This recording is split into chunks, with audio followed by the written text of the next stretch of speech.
Market വാച്ചിലേക്ക് സ്വാഗതം. വിപണി ഒരു അല്പം അനിശ്ചിതത്വത്തിലാണ് കടന്നുപോയത്. പ്രത്യേകിച്ചും ജപ്പാന്റെ നിക്കൈ സൂചിക താഴേക്ക് പോയതിനാൽ വ്യാഴാഴ്ച ദിവസം ഇവിടെയും വലിയ രീതിയിലുള്ള ഇടിവ് പ്രകടമായിരുന്നു. എന്നാൽ വെള്ളിയാഴ്ച ദിവസം അല്പം മെച്ചപ്പെട്ടാണ് ക്ലോസ് ചെയ്തത്. എന്തായാലും വിപണി ഇനി എങ്ങോട്ട് എന്ന കാര്യം നമുക്ക് ചോദിക്കാം. ഹെഡ്ജിക്കിറ്റി CEO എൻ ഭുവനേന്ദ്രൻ ചേരുന്നു. കഴിഞ്ഞ ആഴ്ച അവസാനിച്ച ഒരു മൊത്തത്തിലൊരു സാഡ് നോട്ടിലായിരുന്നു. പ്രത്യേകിച്ചും യെൻ ദുർബലമായതിനെ തുടർന്ന് ജപ്പാന്റെ സൂചികകൾ വലിയ തകർച്ചയിലേക്ക് പോയി. എന്നാൽ വെള്ളിയാഴ്ച ദിവസം ജപ്പാന്റെ നിക്കൈ സൂചിക ക്ലോസ് ചെയ്തത് പക്ഷേ പോസിറ്റീവായിട്ടായിരുന്നു താനും. വലിയ രീതിയിൽ ആഗോള വിപണികളിലെല്ലാം ഒരു സെല്ലിംഗ് പ്രഷർ കാണുകയും ചെയ്തു. വിപണികളെല്ലാം വളരെ മുന്നേറിയതിന് ശേഷമായിരുന്നു ഈ സെൽ ഓഫ് വരികയും ചെയ്തത്. പക്ഷേ ഇനിയും എന്തോ കൂടുതൽ ബാക്കിയുണ്ട്, അല്ലെങ്കിൽ ഇനിയും ഇന്ത്യൻ വിപണികൾ അടക്കം വലിയ രീതിയിൽ താഴേക്ക് പോകും എന്നുള്ള തരത്തിലുള്ള ഒരു യൂഷ്വൽ റൂമർ മോങ്കേഴ്സ് വീണ്ടും ആക്റ്റീവായി വലിയ രീതിയിൽ അത്തരം പ്രചാരണം നടക്കുകയും ഉണ്ടായി. അതിലൊക്കെ എന്തെങ്കിലും വാസ്തവമുണ്ടോ? ഒരു കോഷ്യസ് അപ്രോച്ച് എന്നുള്ള സ്ട്രാറ്റജിയാണ് ഇപ്പോഴും അത് നിലനിൽക്കുന്നു എന്നുള്ളതാണ്. കഴിഞ്ഞ 3-4 ഡേയ്സ് കൊണ്ടാണ് എൻ്റയർ ഒരു ഗ്ലോബൽ മാർക്കറ്റിൽ തന്നെ ഒരു ചേഞ്ച് വന്നത്. ഫെഡ് ചെയർമാൻ്റെ സ്പീച്ച്, ജപ്പാൻ പ്രൈം മിനിസ്റ്ററുടെ സ്പീച്ച്, ചൈനയുടെ മോശം ഡാറ്റ, ഇതൊക്കെ ഗ്ലോബലി തന്നെ മാർക്കറ്റിൽ ഒരു നെഗറ്റീവ് ഇമ്പാക്റ്റ് ക്രിയേറ്റ് ചെയ്തു. അപ്പോൾ ഗ്ലോബലി തന്നെ ഒരു സെൽ ഓഫ് വന്നു. അതിൻ്റെ റിഫ്ലക്ഷനാണ് ഇന്ത്യൻ സ്റ്റോക്ക് മാർക്കറ്റിൽ നമ്മൾ കണ്ടത്. ഇപ്പോഴും ആ ഒരു നെഗറ്റീവ് നിലനിൽക്കുന്നു എന്നുള്ളതാണ് സത്യം. പക്ഷെ അതിനുശേഷം US നിന്ന് വന്ന ഡാറ്റകൾ, ഇക്കണോമിക് ഡാറ്റകളും അതുപോലെ തന്നെ കോർപ്പറേറ്റ് ഏർണിങ്സും ഒക്കെ തന്നെ ബെറ്റർ ആയിരുന്നു. അതുകൊണ്ട് മാർക്കറ്റിൽ ഒരു റിക്കവറി വന്നു. പക്ഷെ ഇന്ത്യൻ മാർക്കറ്റിൽ ഇപ്പോഴും ഒരു നെഗറ്റീവ് സോണിൽ തന്നെയാണ് ഇപ്പം മൂവ് ചെയ്യുന്നത് മാർക്കറ്റ്. അത്രത്തോളം ഇതിനെ പെട്ടെന്ന് ഞാൻ പറഞ്ഞില്ല, ഒരു 3-4 ദിവസം കൊണ്ട് ഗ്ലോബലി തന്നെ വലിയൊരു ചേഞ്ച് വന്നിട്ടുണ്ട്. അത് ഒരു സത്യം തന്നെയാണ്. അതാണ് ഈ ഒരു സെൽ ഓഫിന് കാരണമായത്. നമ്മൾ പലപ്പോഴും 6000-ന് മുകളിൽ ഒരു കോഷ്യസ് അപ്രോച്ച് എന്നുള്ള ഒരു വാർണിംഗ് കൊടുക്കാനുള്ള കാരണം അത് തന്നെയാണ്. കാരണം മാർക്കറ്റ് ഒരു ഓവർ ബോട്ട് സോണിൽ തന്നെയായിരുന്നു മൂവ് ചെയ്തിരുന്നത്. അതിൻ്റെ ഒരു റീസൺ എന്ന് പറഞ്ഞാൽ FISന്റെ ഒരു ഫ്ലോ തന്നെയാണ്. പക്ഷേ ഈ ആഴ്ചയും FISന്റെ ക്യാഷ് മാർക്കറ്റിൽ സെല്ലിംഗ് ഇല്ല എന്നുള്ളതൊരു പോസിറ്റീവായിട്ട് തന്നെ നമുക്ക് കാണാം. ഈ ഓവറായിട്ട് ഗ്ലോബലി നിന്നിരുന്ന ഈ സ്പെക്കുലേറ്റീവ് പൊസിഷൻസ് എനിക്ക് തോന്നുന്നു ഒരു വൈൻഡിങ് വന്നിട്ടുണ്ട് അവിടെ. അതൊരു സെൽ ഓഫ്, അതാണ് പ്രധാനമായിട്ട് ഈ ഒരു ഗ്ലോബൽ കറക്ഷൻ വരാനുള്ളൊരു റീസൺ അത് തന്നെയാണ്. അപ്പോൾ എന്തായാലും പുതിയ മെഷേഴ്സ് ഗ്ലോബലി തന്നെ വരാനുള്ള, പുതിയ ഡിസിഷൻസൊക്കെ വരാനിരിക്കുന്നു. അതിനനുസരിച്ച് ഗ്ലോബലി തന്നെ മാർക്കറ്റ് മൂവ് ചെയ്യാം. പിന്നെ ഇപ്പോൾ ജപ്പാൻ മാർക്കറ്റിലുണ്ടായ കറക്ഷൻ എന്ന് പറയുന്നത് ലാസ്റ്റ് കുറച്ച് മാസങ്ങൾ കൊണ്ട് തന്നെ വളരെ ഷാർപ്പായിട്ടുള്ള ഒരു റിക്കവറി ഈ ജപ്പാൻ അതുപോലെ ഗ്ലോബലി തന്നെ വന്നിരുന്നു. അതുകൊണ്ട് വോളറ്റിലിറ്റി ഇനി വരുന്ന ദിവസങ്ങളിൽ കൂടാനാണ് സാധ്യത. ഇപ്പോൾ ഇന്ത്യൻ മാർക്കറ്റിലും 5200-ൽ നിന്നും 6200-ലേക്ക് വരുമ്പോൾ പിന്നെ അതിന് ശേഷമുള്ള വോളറ്റിലിറ്റി എന്ന് പറയുന്നത് വളരെ ഷാർപ്പായിട്ടും വളരെ കൂടാനുള്ള സാധ്യത നമ്മൾക്ക് മുന്നിൽ കാണണം.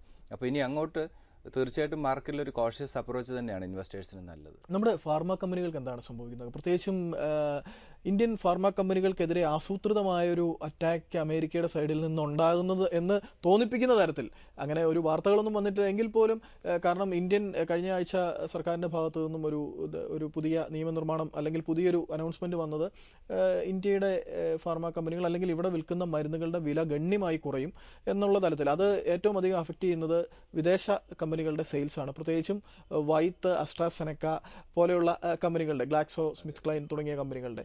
പക്ഷേ അതിനുശേഷം പെട്ടെന്ന് തന്നെ റാൻബാക്സിക്കെതിരായിട്ടൊരു കോടതി ഇത് വരുന്നു. റാൻബാക്സിയുടെ ഓഹരി വില വലിയ താഴെ പോകുന്നു. റാൻബാക്സിയുടെ ഉടമസ്ഥർ ഇപ്പോൾ ഇന്ത്യക്കാരല്ല, ജപ്പാന്റെ ഡൈച്ചിങ് സാങ്കിയാണ്. പക്ഷേ എങ്കിൽ പോലും റാൻബാക്സി നോക്കുമ്പോൾ അങ്ങനെ വൊക്കാർഡിനാരോട് പറയുന്നു, വൊക്കാർഡിന്റെ ഒരു പ്രത്യേക പ്ലാന്റിൽ നിന്നുള്ള മരുന്നുകൾ അമേരിക്കയിലേക്ക് ഇനി ഇറക്കുമതി ചെയ്യണ്ട എന്ന് പറയുന്നു. ഒപ്പം തന്നെ നമ്മുടെ ലൂപ്പിൻ, പ്രധാനപ്പെട്ട ഇന്ത്യൻ കമ്പനികളിലൊന്നായ ലൂപ്പിൻ ഇറക്കുന്ന കൊളസ്ട്രോൾ ഡ്രഗിന് പകരമായിട്ട് മൈലൻ എന്ന് പറയുന്ന മൾട്ടിനാഷണൽ കമ്പനി പുതിയ മരുന്നിറക്കുന്നു. എല്ലാം കൂടി ഒരു organised attack against Indian companies എന്നുള്ള ഒരു സാധനം വന്നതുകൊണ്ടാണോ ഈ താഴേക്ക് പോകുന്നത്? എനിക്ക് അങ്ങനെ ഉണ്ടെന്ന് തോന്നുന്നില്ല. ഇപ്പോൾ ഇന്ത്യൻ കമ്പനികളാണെങ്കിലും ഗ്ലോബലി തന്നെ പ്രസൻസ് ഉള്ള കമ്പനികളാണ്. ഇപ്പോൾ റീസെൻ്റായിട്ട് US-ൽ വോക്കാർഡിന് അഗൈൻസ്റ്റ് ആയിട്ടൊരു ബാൻ വന്നു. അതൊക്കെ എനിക്ക് തോന്നുന്നു അതിന് കുറച്ചുകൂടെ ക്ലാരിറ്റി വരാനിരിക്കുന്നു. ആ ബാൻ ചിലപ്പോൾ ലിഫ്റ്റ് ചെയ്യാനുള്ള സാധ്യത നമുക്ക് തള്ളിക്കളയാൻ സാധിക്കില്ല. അപ്പോൾ ഒരു സംഘടിതമായ നീക്കമുണ്ട് എന്ന് എനിക്ക് തോന്നുന്നില്ല. ഈ കമ്പനികളെല്ലാം തന്നെ വർഷങ്ങളായി ഈ ഗ്ലോബലി തന്നെ പ്രവർത്തിച്ചുകൊണ്ടിരിക്കുന്നതാണ്. ഈ ഫോറിൻ പല കമ്പനികളും ഇന്ത്യയിലും വലിയൊരു മാർക്കറ്റ് തന്നെയാണ് അവരുടെ. അപ്പോൾ അതുകൊണ്ട് അങ്ങനെ സംഘടിതമായ ഒരു നീക്കമുണ്ടെന്ന് എനിക്ക് തോന്നുന്നില്ല. ഫാർമ സെക്ടർ ഇപ്പോഴും എനിക്ക് തോന്നുന്നു വളരെ ഒരു പോസിറ്റീവ് സോണിൽ തന്നെ മൂവ് ചെയ്യുന്നതാണ്. വളരെയധികം ഒരു ഫ്യൂച്ചറുള്ള സെക്ടർ തന്നെയാണ് ഫാർമ സെക്ടർ. അങ്ങനെ ഒരു വലിയൊരു സംഘടിത നീക്കങ്ങളും ഉണ്ടെന്ന് എനിക്ക് തോന്നുന്നു. ഇടിവുകൾ അവസരമാക്കുകയും തീർച്ചയായിട്ടും ഇങ്ങനെയുള്ള ഈ കറക്ഷൻസ്, ഇപ്പോൾ വോക്കാർഡൊക്കെ തന്നെ നമുക്കറിയാമല്ലോ, ഇന്ന് ഏകദേശം 19% കറക്റ്റ് ചെയ്ത് വീണ്ടും ആ സ്റ്റോക്കിൽ വളരെ ഷാർപ്പായിട്ടുള്ള റിക്കവറി സംഭവിച്ചു കഴിഞ്ഞു. അതും ഇൻസ്റ്റിറ്റ്യൂഷൻസ് ഒക്കെ ഹോൾഡ് ചെയ്യുന്ന സ്റ്റോക്കാണ്. അതൊന്നും അത്രത്തോളം ഷാർപ്പായിട്ടുള്ള ഫോൾ സംഭവിക്കാൻ സാധ്യതയില്ല. ഇങ്ങനെയുള്ള ഇമ്മീഡിയറ്റ് വരുന്ന ന്യൂസുകൾ റാൻബാക്സി എനിക്ക് ഒരു കോഷ്യസ് അപ്രോച്ചാണ്. കാരണം റാൻബാക്സിയും വോക്കാർഡും നമുക്കൊരു കമ്പാരിസൺ പറ്റില്ല. കാരണം റാൻബാക്സി ഇനിയും അതൊരു 10-15% കറക്ഷൻ വരാനുള്ള സാധ്യത റാൻബാക്സിയിൽ നിലനിൽക്കുന്നു. അപ്പോൾ റാൻബാക്സിയിലുള്ള ഇൻവെസ്റ്റ്മെന്റ് തൽക്കാലം എനിക്ക് തോന്നുന്നു അത്രത്തോളം അഡ്വൈസബിൾ അല്ല. അതേസമയം വോക്കാർഡിനെ കുറിച്ച് കുറച്ചുകൂടി ക്ലാരിറ്റി വന്നതിന് ശേഷം വെഗൻ അതിനകത്തൊരു ഇൻവെസ്റ്റ്മെന്റ് അഡ്വൈസബിൾ ആയിരിക്കും. അതേസമയം സിപ്ലയൊക്കെ ഇപ്പോഴും എനിക്കൊന്നൊരു ഇൻവെസ്റ്റ്മെന്റ് ലെവലിൽ ഗ്ലെൻമാർക്കിനെതിരെയും ഇത്തരം ഒരു ന്യൂസ് ഉണ്ട്. പക്ഷേ അതൊന്നും അത്രത്തോളം എഫക്റ്റീവായിട്ട് വരാനുള്ള സാധ്യത കുറവാണ്. അപ്പോൾ സിപ്ല ഗ്ലെൻമാർക്ക് ഒക്കെ തന്നെ എനിക്കൊന്ന് ഒരു ലോങ് ടൈം സ്റ്റോറി തന്നെ ആയിരിക്കും. കാരണം ഇതൊക്കെ മാർക്കറ്റിൽ പലപ്പോഴും സംഭവിക്കുന്നത് ഈ ഡ്രഗ്സ് എന്ന് പറയുന്നത് പല ഗവൺമെന്റ് റൂളിൽ നിലനിൽക്കുന്നതാണ്, പല റൂൾസും. അപ്പോൾ അതുകൊണ്ട് അതിനനുസരിച്ചുള്ള ന്യൂസുകൾ ഈ സ്റ്റോക്കിലൊക്കെ സംഭവിക്കും. കാരണം ചിലപ്പോൾ ബാൻ വരാം. അത് ഈ ഫാർമ കമ്പനികളൊക്കെ തന്നെ എനിക്കൊന്ന് വരുന്ന നാളുകളിൽ ഒരു കോഷ്യസ് അപ്രോച്ച് എടുക്കാനുള്ള സാധ്യതയാണ്. അത് എനിക്കൊന്ന് നല്ലതാണെന്നാണ് എനിക്കൊന്ന് ഫ്യൂച്ചറിലേക്ക്. നമുക്ക് തിരികെ വരാം ഇടവേളയ്ക്ക് ശേഷം. മാർക്കറ്റ് വാച്ച് തുടരുന്നു. ശ്രീ ഭുവനേന്ദ്രൻ, വലിയ രീതിയിൽ ആശങ്കപ്പെടുത്തുന്ന ഒരു കാര്യമാണോ ഈ രൂപയുടെ ഒരു തകർച്ച? പഴയ ലെവലുകളിലേക്ക് 58-59 ലെവലുകളിലേക്കൊന്നും നീങ്ങിയിട്ടില്ല. നിലവിൽ 56-50 ലെവലുകളിൽ വരെയൊക്കെ പോയേക്കും ഉള്ള തരത്തിലാണ് RBI ഇൻ്റർവെൻഷനൊക്കെ പ്രതീക്ഷിക്കുന്നുണ്ട്. പക്ഷേ രൂപയുടെ തകർച്ച ഈ IT കമ്പനികൾക്ക് മാത്രം ഒരു സപ്പോർട്ടീവായി നിൽക്കുന്നു. ഇതൊക്കെ എങ്ങോട്ട്, ഏത് രീതിയിലേക്കായിരിക്കും മാർക്കറ്റിനെ ബാധിക്കുക? 56-50 ലെവൽ വരെ പോകാനാണ് സാധ്യത. ആ സമയങ്ങളിൽ RBIയുടെ ശക്തമായിട്ടുള്ള ഇടപെടൽ വരാനുള്ള സാധ്യതയുണ്ട്. രണ്ടാമത് ഗ്ലോബലി ഡോളർ ശക്തി പ്രാപിക്കുന്നു എന്നുള്ളതാണ് ഇതിൻ്റെ അതൊരു ഇന്ത്യ ഗവൺമെൻറ്റിന് അത്രത്തോളം ശക്തമായിട്ടുള്ള മെഷേഴ്സ് എടുത്ത് ഇത് കൺട്രോൾ ചെയ്യാൻ സാധിക്കില്ല. തീർച്ചയായിട്ടും IT കമ്പനികളെ സംബന്ധിച്ച് ഇത് ഷോർട്ട് ടൈം പോയിന്റ് ഓഫ് വ്യൂവിൽ ഒരു ബെനിഫിറ്റ് തന്നെയാണ്. മറ്റൊന്ന്, രണ്ട് ഓഹരികൾ, പ്രത്യേകിച്ചും സ്റ്റേറ്റ് ബാങ്ക് ഓഫ് ഇന്ത്യ, ആ റിസൾട്ട് വന്ന വ്യാഴാഴ്ച ദിവസം വലിയ രീതിയിൽ താഴേക്ക് പോയി. അന്ന് മൊത്തം മാർക്കറ്റ് താഴേക്ക് പോയതുകൊണ്ടായിരിക്കും 10-200 രൂപ താഴേക്ക് പോയി. നിഷ്ക്രിയ ആസ്തി മുതലായ പ്രശ്നങ്ങൾ നിൽക്കുന്നു. ഒപ്പം ടാറ്റ സ്റ്റീൽ, അത് ഏകദേശം 6528 കോടി രൂപയുടെ വൻ നഷ്ടമാണ് കാഴ്ചവെച്ചത്. പക്ഷേ വെള്ളിയാഴ്ച ദിവസം ആ സ്റ്റോക്ക് പോസിറ്റീവായിട്ടാണ് ഓപ്പൺ ചെയ്തത്. ഈ രണ്ട് ഓഹരികൾ, ഇതിൽ State Bank of India market പ്രതീക്ഷിച്ചാലും മോശമായിട്ടുള്ള റിസൾട്ട് അനൗൺസ് ചെയ്തു. അതിൻ്റെ കറക്ഷനാണ്. അതോടൊപ്പം തന്നെ ഇന്നലത്തെ മാർക്കറ്റിൻ്റെ ഒരു ഫോൾ, ഇത് രണ്ടും അതിൻ്റെ സ്റ്റേറ്റ് ബാങ്ക് ഓഫ് ഇന്ത്യയുടെ ആ ഒരു സെല്ലിങ്ങിന് ശക്തി പകർന്നു എന്ന് നമുക്ക് കരുതാം. സ്റ്റേറ്റ് ബാങ്ക് ഓഫ് ഇന്ത്യ എനിക്ക് തോന്നുന്നത് അടുത്ത 2040-50 ലെവലിലേക്ക് ആ സ്റ്റോക്ക് അക്യുമുലേറ്റ് ചെയ്യാവുന്നതാണ്. കാരണം 2000-ൽ നിന്നും വളരെ ഡീസൻ്റ് ആയിട്ടുള്ള റിട്ടേൺ കൊടുത്തു. ഓൾമോസ്റ്റ് 20% റിട്ടേൺ ആ സ്റ്റോക്ക് കൊടുത്തു കഴിഞ്ഞു. അപ്പോൾ അതിനുശേഷം ഒരു കറക്ഷൻ ആവശ്യമാണ്. ഇതാണ് അവസരം നമ്മുടെ മുന്നിലേക്ക് വരും എന്ന് പറയുന്നത് ഇത് തന്നെയാണ്. പല സ്റ്റോക്കിൽ ഇപ്പോൾ L&T റിസൾട്ടിന് ശേഷം വളരെ ഷാർപ്പായിട്ടുള്ള കറക്ഷൻ 1640 നിന്നുമാണ് വളരെ ഷാർപ്പായിട്ടുള്ള കറക്ഷൻ വന്നു. വളരെ ഡീസൻറ്റ് കറക്ഷൻ എന്ന് വേണമെങ്കിൽ ഓൾമോസ്റ്റ് 20% കറക്ഷൻ ആ സ്റ്റോക്കിൽ നേരിട്ടു. അതിൽ ടാറ്റ സ്റ്റീൽ റിസൾട്ട് പ്രതീക്ഷിച്ച അത്ര മോശമായില്ല എന്നുള്ളതാണ് ആ സ്റ്റോക്ക് റിക്കവറി വരാനുള്ളൊരു കാരണം. കാരണം 5%-നടുത്ത് ഫ്രൈഡേ റിക്കവറി ഉണ്ടായി. 300 ബിലോ എപ്പോഴും ടാറ്റ സ്റ്റീൽ ആ സ്റ്റോക്ക് അക്യുമുലേറ്റ് ചെയ്യാവുന്ന ഒരു ലെവൽ തന്നെയാണ്. പക്ഷേ മെറ്റൽ സെക്ടർ ഈ വർഷം അത്ര നന്നായി പെർഫോം ചെയ്യാനുള്ള സാധ്യത എഗെയിൻ കുറവാണ്. അതല്ലെങ്കിൽ ഗ്ലോബലി തന്നെ ഒരു ബെറ്റർ ആയിട്ടുള്ള ഒരു ഷേപ്പിലേക്ക് മൂവ് ചെയ്യണം. അതുപോലെ ചൈനയിൽ നിന്ന് വരുന്ന ഡാറ്റ മോശമാണ്. അതാണ് പ്രധാനമായിട്ടും ഈ മെറ്റൽ സെക്ടറിൽ കറക്ഷൻ സംഭവിച്ചുകൊണ്ടിരിക്കുന്നത്. ടാറ്റ സ്റ്റീൽ അടുത്തൊരു റൈഡ് കിട്ടുകയാണെങ്കിൽ ഷോർട്ട് ടൈം പോയിന്റ് ഓഫ് വ്യൂവിൽ എക്സിറ്റ് ചെയ്ത് റീ എൻട്രി ചെയ്യുന്നതായിരിക്കും നല്ലത്. ഒരു വാല്യൂഷൻ ഫെയർ വാല്യൂ എന്ന് പറയുന്നത് 300 ബിലോ ആണ്. അതിൽ state Bank of India 2050 below തീർച്ചയായിട്ടും സേഫർ എൻട്രി പോയിന്റ് തന്നെയാണ്. ചോദ്യങ്ങളിലേക്ക് കിടന്നാൽ അരുൺ പൈ അദ്ദേഹത്തിൻ്റെ ഒരു പോർട്ട്ഫോളിയോ അയച്ചു തന്നിട്ടുണ്ട്. അത് നിലവിൽ അദ്ദേഹം കൈവശം ഇരിക്കുന്ന ഓഹരികൾ KSB pumps, Voltas, Bajaj electricals, Shakti pumps, TV18, network 18 എന്നിങ്ങനെ ഒരു ഏകദേശം പൂർണ്ണമായും ഒരു മിഡ് ക്യാപ്പ് സെഗ്മെൻറ്റിലുള്ള ഓഹരികളാണ്. അതിൻ്റെ വോൾട്ടാസ് ടാറ്റയുടെ കമ്പനി, അത് മോശം പ്രവർത്തന ഫലമായി ലോസിലായിരുന്നു തോന്നുന്നു. ഇതിൽ KSB pump, Voltas, Bajaj electricals fundamentally ഈ സ്റ്റോക്കുകൾ സൗണ്ടാണ്. ദെൻ ശക്തി പമ്പ്, TV18, നെറ്റ്വർക്ക് 18 അത്രത്തോളം സ്മോൾ ക്യാപ്പാണ്. അത്രത്തോളം ഫണ്ടമെന്റലി അത്രത്തോളം സൗണ്ട് അല്ല. വാല്യൂഷനും കുറച്ച് ഹയർ വാല്യൂവിലാണ് ഇപ്പോൾ ട്രേഡിംഗ് നടക്കുന്നത്. KSB പമ്പ് 200 and 180 രണ്ട് സപ്പോർട്ട് ലെവലാണ്. 260 ആണ് സ്റ്റോക്കിൽ ഇമ്മീഡിയറ്റ് വരാവുന്ന റെസിസ്റ്റൻസ്. ദെൻ വോൾട്ടാസ് 77-72 രണ്ട് സപ്പോർട്ട് ലെവലാണ്. 77-72 ലെവൽ വരികയാണെങ്കിൽ തീർച്ചയായിട്ടും വോൾട്ടാസ് അഗൈൻ ഒരു ഇൻവെസ്റ്റ്മെന്റ് അഡ്വൈസബിൾ ആണ്. 99 ആണ് സ്റ്റോക്കിൽ ഇമ്മീഡിയറ്റ് വരാവുന്ന റെസിസ്റ്റൻസ്. ദെൻ ബജാജ് ഇലക്ട്രിക്കൽസ് ആണ്. ഫണ്ടമെന്റൽസ് ഓക്കെയാണ്. 160 and 144 രണ്ട് സപ്പോർട്ട് ലെവൽ. 200 ആണ് ഒരു major resistance. Then Shakti pump 46 and 38 ഇപ്പോഴും വാല്യൂഷൻ കുറച്ചൊരു ഹയർ വാല്യൂവിലാണ്. അടുത്ത കറക്ഷൻ സംഭവിക്കുകയാണെങ്കിൽ മാത്രം ഇൻവെസ്റ്റ്മെന്റ് അഡ്വൈസബിൾ ആണ്. 46.38 രണ്ട് സപ്പോർട്ട് ലെവലാണ്. 60 ആണ് സ്റ്റോക്കിൽ ഇമ്മീഡിയറ്റ് വരാവുന്ന റെസിസ്റ്റൻസ്. ദെൻ TV18 24 and 16 ഈ സ്റ്റോക്ക് ഒരു റിസ്ക് എടുക്കാൻ പറ്റുന്ന നിക്ഷേപകരെ സംബന്ധിച്ച് ഈ ലെവൽ വരുമ്പോൾ ഇൻവെസ്റ്റ്മെന്റ് അഡ്വൈസബിൾ ആണ്. ലോങ് ടേം പോയിന്റ് ഓഫ് വ്യൂവിൽ 36 ആണ് സ്റ്റോക്കിൽ ഇമ്മീഡിയറ്റ് വരാവുന്ന റെസിസ്റ്റൻസ്. ദെൻ നെറ്റ്വർക്ക് 18 32 and 25 ഈ സ്റ്റോക്കും 25 ലെവൽ ഒരു ഷാർപ്പായുള്ള കറക്ഷൻ സംഭവിക്കുകയാണെങ്കിൽ മാത്രം ഇൻവെസ്റ്റ്മെന്റ് നടത്തുക. 46 ആണ് സ്റ്റോക്കിൽ ഇമ്മീഡിയറ്റ് വരാവുന്ന റെസിസ്റ്റൻസ്. ഈ സ്റ്റോക്കുകൾ എല്ലാം അത്രത്തോളം ഫണ്ടമെന്റലി സൗണ്ട് ആണെന്ന് നമുക്ക് പറയാൻ പറ്റില്ല. അടുത്തൊരു മാർക്കറ്റിൽ ഒരു റിക്കവറി ലഭിക്കുകയാണെങ്കിൽ ഈ സ്റ്റോക്കിൽ തൽക്കാലം എക്സിറ്റ് ചെയ്ത് കുറച്ച് ഫ്രണ്ട് റൺ സ്റ്റോക്കിലേക്ക് മൂവ് ചെയ്യുന്നത് നന്നായിരിക്കും. ഇപ്പോൾ നിരഞ്ജന നായർ അവരുടെ ചോദ്യം ടാറ്റ മോട്ടോഴ്സ്, ഹിൻഡാൽകോ ഒപ്പം ആക്സിസ് ബാങ്കിന്റെ ICICI ബാങ്കിന്റെയും ഏത് ലെവലുകളിൽ വരുമ്പോൾ വാങ്ങാം എന്നുള്ള ചോദ്യവുമുണ്ട്. ഇല്ല, ടാറ്റ മോട്ടോഴ്സ് ഫണ്ടമെന്റലി സൗണ്ട് ആണ്. 280 and 255 രണ്ട് സപ്പോർട്ട് ലെവലാണ്. ഈ ഫ്രണ്ട് റൺ സ്റ്റോക്കിനെ സംബന്ധിച്ച് എന്താണെന്ന് വെച്ചാൽ ഷാർപ്പായുള്ള കറക്ഷൻ വരുമ്പോൾ ഇൻവെസ്റ്റ്മെന്റ് നടത്തുക, റിലീഫ് റാലിയിൽ എക്സിറ്റ് ചെയ്ത് മാറുക എന്നുള്ളതാണ്. ഇപ്പോൾ ടാറ്റ മോട്ടോഴ്സൊക്കെ ഇൻവെസ്റ്റേഴ്സിനെ സംബന്ധിച്ച് എനിക്കൊരു 20-25% റിട്ടേൺ ഷോർട്ട് ടൈം പീരീഡിൽ തന്നെ കൊടുത്തു കഴിഞ്ഞു. അടുത്ത ഒരു കറക്ഷൻ ഇപ്പോൾ മാർക്കറ്റിൽ സംഭവിച്ചുകൊണ്ടിരിക്കുകയാണ്. വീണ്ടും മാർക്കറ്റ് കറക്റ്റ് ചെയ്യാനുള്ള സാധ്യത കാണുന്നുണ്ട്. അപ്പോൾ അഗൈൻ 280 ഫസ്റ്റ് സപ്പോർട്ട് ലെവലാണ്. ഈ 280 ലെവൽ വളരെ ക്ലോസ് ആയി തന്നെ വാച്ച് ചെയ്യണം. ആ ഒരു ലെവൽ സപ്പോർട്ട് ലഭിക്കുന്നുണ്ടെങ്കിൽ മാത്രമേ ഒരു ബൈ ഇനിഷ്യേറ്റ് ചെയ്യാൻ പാടുള്ളൂ. അതല്ല 280 ബ്രേക്ക് ചെയ്ത് ട്രേഡ് സ്റ്റെബിലൈസ് ചെയ്യുകയാണെങ്കിൽ അഗൈൻ 260 255 എന്ന് പറയുന്ന ലെവലിലേക്ക് പോകാം. അതൊരു സ്ട്രോങ് സപ്പോർട്ട് സോണാണ്. ലോങ് ടൈം പോയിന്റ് ഓഫ് വ്യൂവിൽ ടാറ്റ മോട്ടോഴ്സിന്റെ ഒരു റിയൽ എൻട്രി പോയിന്റ് എന്ന് പറയുന്നത് 255 260 ലെവലാണ്. അതൊരു സൗണ്ട് സപ്പോർട്ട് സോൺ തന്നെയാണ്. 320 ആണ് സ്റ്റോക്കിൽ ഇമ്മീഡിയറ്റ് വരാവുന്ന റെസിസ്റ്റൻസ്. മാർക്കറ്റിൽ അഗൈൻ ഒരു റിക്കവറി സംഭവിച്ച് 320 ലെവലിലേക്ക് ടാറ്റ മോട്ടോഴ്സ് പോവുകയാണെങ്കിൽ അത് short time point of view ഒരു എക്സിറ്റ് പോയിന്റ് കൂടിയാണ്. ദെൻ ഹിൻഡാൽക്കോയാണ്. ഹിൻഡാൽക്കോയിലും വളരെ നല്ല റിട്ടേൺ ഹിൻഡാൽക്കോ നൽകി. കാരണം ഹിൻഡാൽക്കോയും almost 25% return short time point of view നൽകി. അപ്പോൾ അടുത്ത 102.94 അഗൈൻ രണ്ട് സപ്പോർട്ട് ലെവലാണ്. 121 ആണ് സ്റ്റോക്കിൽ ഇമ്മീഡിയറ്റ് വരാവുന്ന റെസിസ്റ്റൻസ്. 121 ലെവൽ വരുമ്പോൾ തീർച്ചയായിട്ടും short time point of view ഈ സ്റ്റോക്കിൽ നിന്ന് എക്സിറ്റ് ചെയ്യുന്നത് നന്നായിരിക്കും. ദെൻ ആക്സിസ് ബാങ്കിലും ICICI ബാങ്കിലും ഷാർപ്പായിട്ടുള്ള കറക്ഷൻ സംഭവിച്ചു. അടുത്ത കറക്ഷനോട് കൂടി ഈ സ്റ്റോക്കിൽ ഒരു എൻട്രി അഡ്വൈസബിൾ ആണ്. 1400 1300 ആക്സിസ് ബാങ്കിൽ രണ്ട് സപ്പോർട്ട് സോണാണ്. ഇതിൽ 1400 എന്ന് പറയുന്ന ലെവൽ ഞാൻ നേരത്തെ പറഞ്ഞതുപോലെ വളരെ ക്ലോസ് ആയിട്ട് വാച്ച് ചെയ്യണം.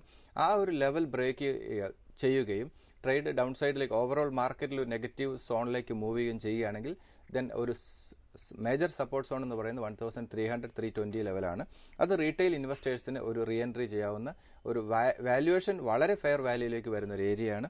അതൊരു ഇൻവെസ്റ്റ്മെന്റ് ലെവലായിട്ട് തന്നെ കൺസിഡർ ചെയ്യാം. 1590 ആണ് സ്റ്റോക്കിൽ ഇമ്മീഡിയറ്റ് വരാവുന്ന ഒരു റെസിസ്റ്റൻസ്. മാർക്കറ്റിൽ അഗൈൻ ഒരു റിക്കവറി ലഭിക്കുകയാണെങ്കിൽ നിഫ്റ്റിയിൽ ഒരു ഗ്ലോബലി തന്നെ ഒരു അപ് മൂവ് സംഭവിക്കുകയാണെങ്കിൽ 1590 വരാം. അതൊരു short time point of view ഒരു എക്സിറ്റ് പോയിന്റ് ആണ്.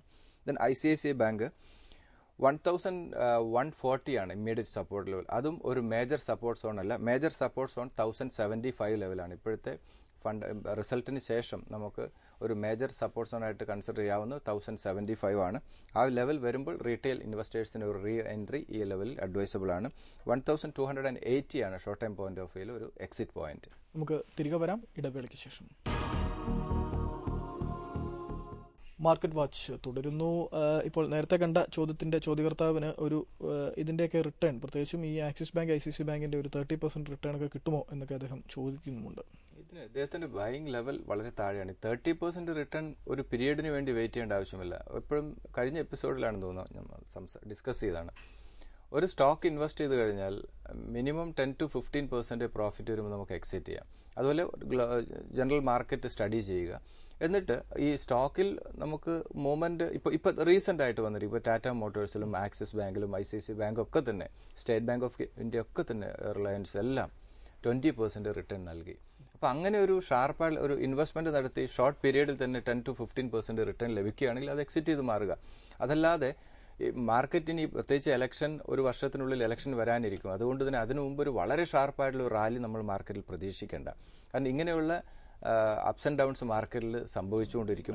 ഇത് ക്യാപിറ്റലൈസ് ചെയ്യുക എന്നുള്ളതാണ് ഒരു ഇൻവെസ്റ്റർ ചെയ്യേണ്ടത്. അതുകൊണ്ടാണ് ഫ്രണ്ട് റൺ സ്റ്റോക്കിലേക്ക് മാറുക. നമ്മൾക്ക് അവസരം നമ്മുടെ മുന്നിലേക്ക് വരുമ്പോൾ ഇങ്ങനെയുള്ള സ്റ്റോക്കുകൾ 2-3 സ്റ്റേജ് ആയിട്ട് അക്യുമുലേറ്റ് ചെയ്യുക. ഇപ്പോൾ കഴിഞ്ഞ എപ്പിസോഡിൽ നമ്മൾ പറഞ്ഞു 5980, ദെൻ 5900, ഇപ്പോൾ 930-35 ലെവൽ വന്നതിന് ശേഷമാണ് ഇപ്പോൾ ഒരു റിക്കവറി ഫ്രൈഡേ സംഭവിച്ചത്. അപ്പോൾ 2-3 സ്റ്റേജായിട്ട് ഇൻവെസ്റ്റ്മെൻറ്റ് നടത്തുന്നവർ അങ്ങനെ ഇൻവെസ്റ്റ് ചെയ്യുക. ദെൻ റിക്കവറി എന്ന് പറയുന്നത് 6,000, 6,120 എക്സിറ്റ് ചെയ്യുക. ദെൻ അവരെ സംബന്ധിച്ച് വീണ്ടും അവരുടെ മുന്നിലേക്ക് ഓപ്പർച്യൂണിറ്റി വരികയാണ്. അപ്പോൾ ഇങ്ങനെ മിഡിൽ മാർക്കറ്റിൻ്റെ ഈ മൂവ്മെൻറ്റിനനുസരിച്ച് കിട്ടുന്ന പ്രോഫിറ്റ് എടുക്കുക എന്നുള്ള സ്ട്രാറ്റജി ആണല്ലോ. അല്ലാണ്ട് ഒരു 1 ഇയർ നമ്മളൊരു ഇൻവെസ്റ്റ് ചെയ്ത് അങ്ങനെ ഒരു ഭയങ്കരമായിട്ടുള്ള ബുൾ റൈഡിലേക്ക് മാർക്കറ്റ് കടന്നിട്ടില്ല. അങ്ങനെയാണെങ്കിൽ ഒരു സ്റ്റേ ഇൻവെസ്റ്റഡ് എന്നുള്ള രീതിയിൽ തന്നെ നമുക്ക് നിൽക്കാം. ഇപ്പോഴത്തെ രീതിയിൽ നമ്മൾക്ക് മിഡിലായി കിട്ടുന്ന പ്രോഫിറ്റ് എടുക്കുക എന്നുള്ള സ്ട്രാറ്റജിയാണ് പലപ്പോഴും നല്ലത്. ഇപ്പോൾ അടുത്ത വെള്ളിയാഴ്ചയോടുകൂടി നമ്മുടെ GDP 4ാം പാദ GDP വരും. അത് 4.8% ആയിരിക്കുമെന്നാണ് പൊതുവെ അനലിസ്റ്റുകൾ പ്രതീക്ഷിക്കുന്നത്. അപ്പോൾ മുൻപുള്ള പാദങ്ങളും എല്ലാം കൂടി നോക്കി ശരാശരി എടുത്തു കഴിയുമ്പോൾ ഏകദേശം 5% താഴെയായിരിക്കും. ഇതൊരു ഒരു ദശകത്തിലെ ഏറ്റവും താഴ്ന്ന വളർച്ചാ നിരക്കായിരിക്കും എന്ന് പ്രതീക്ഷിക്കുന്നു. ഒന്നത്. മറ്റൊന്ന്, ധനമന്ത്രി ചിദംബരം 5% മുകളിൽ ഫ്രീ ഫ്ലോട്ടുള്ള PSU കമ്പനികളെല്ലാം, സർക്കാർ സ്ഥാപനങ്ങളെല്ലാം ബോണസ് നൽകാൻ ഒരു പ്രഖ്യാപനം പറഞ്ഞിട്ടുണ്ട്. പിന്നെ നാണ്യപ്പെരുപ്പ് വേറെ താഴ്ന്നിരിക്കുന്നു. അപ്പോൾ അതുകൊണ്ട് അടുത്ത പോളിസി മീറ്റിംഗിൽ RBI തീർച്ചയായും വായ്പാ പലിശ നിരക്കുകൾ കുറയ്ക്കാനുള്ള സാധ്യതയുമുണ്ട്. അപ്പോൾ ഇത് മൂന്നും കൂടെ കൂട്ടുമ്പോൾ ഒരു പോസിറ്റീവ് ഔട്ട്ലുക്ക് ആണോ വിപണിയിൽ കാണുന്നത്? ജനറലി ഇപ്പോൾ GDP പ്രത്യേകിച്ചും, കാരണം അത് ഡെക്കേഡ് ലോവസ്റ്റ് ലെവലിലായിരിക്കും.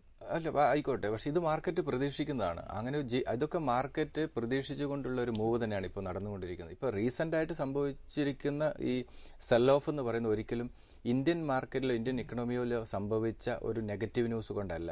ഗ്ലോബലി ഉണ്ടായിരിക്കുന്ന ഒരു സെൽ ഓഫിൻ്റെ റിഫ്ലക്ഷൻ ഇന്ത്യൻ സ്റ്റോക്ക് മാർക്കറ്റിലും വന്നു. FIs ബൈയിങ് സൈഡിലാണ്. അപ്പോൾ ഇത് മാർക്കറ്റ് പ്രതീക്ഷിക്കുന്നതാണ്. അപ്പോൾ ഒരു ബെറ്റർ GDP വരികയും ഇൻഫ്ലേഷൻ വീണ്ടും കൺട്രോളിൽ വരികയും ചെയ്യുകയാണെങ്കിൽ തീർച്ചയായിട്ടും മാർക്കറ്റ് കുറച്ചും കൂടെ ഹയർ ലെവലിലേക്ക് മൂവ് ചെയ്യാൻ തന്നെയാണ് സാധ്യത കൂടുതലായിട്ട് കാണുന്നത്. പക്ഷേ അതിനു മുമ്പ് ഗ്ലോബലി തന്നെ ഇപ്പോൾ ചെറിയൊരു നെഗറ്റീവ് ടെറിട്ടറിയിലേക്ക് മാർക്കറ്റ് മൂവ് ചെയ്തിട്ടുണ്ട്. അതുകൊണ്ട് മാർക്കറ്റിൽ കറക്ഷൻ സംഭവിക്കാനുള്ള സാധ്യതയുമുണ്ട്. ഇപ്പോഴത്തെ രീതിയിൽ കൂടുതൽ സാധ്യത മാർക്കറ്റിൽ ഒരു ചെറിയ കറക്ഷൻ സംഭവിക്കാൻ തന്നെയാണ്. എങ്കിലും ഇന്ത്യയിൽ ഒരു വൻ തകർച്ചയൊന്നും നമ്മൾ പ്രതീക്ഷിക്കുന്നില്ല. ഒരിക്കലുമില്ല. ഒരിക്കലും മാർക്കറ്റിൽ വളരെ ഷാർപ്പായിട്ടുള്ള ഫോൾ സംഭവിക്കാനുള്ള സാധ്യത എവിടം വരെ പോയാൽ തന്നെ ഇപ്പോഴത്തെ രീതിയിൽ ഞാനൊരു ഇമ്മീഡിയറ്റ് സപ്പോർട്ട് സോണായിട്ട് കാണുന്ന പഴയ ഒരു 5,500 എന്ന് പറയുന്ന ഒരു മേജർ സപ്പോർട്ട് സോണായിട്ട് അത് തന്നെയാണ് കാണുന്നത്. പക്ഷേ ഇമ്മീഡിയറ്റ് സപ്പോർട്ട് സോൺ ഒരു സെൽ ഓഫ് വരികയാണെങ്കിൽ 5,700 ആ ഒരു സെൽ ഓഫ് നിൽക്കാൻ സാധ്യതയുണ്ട്.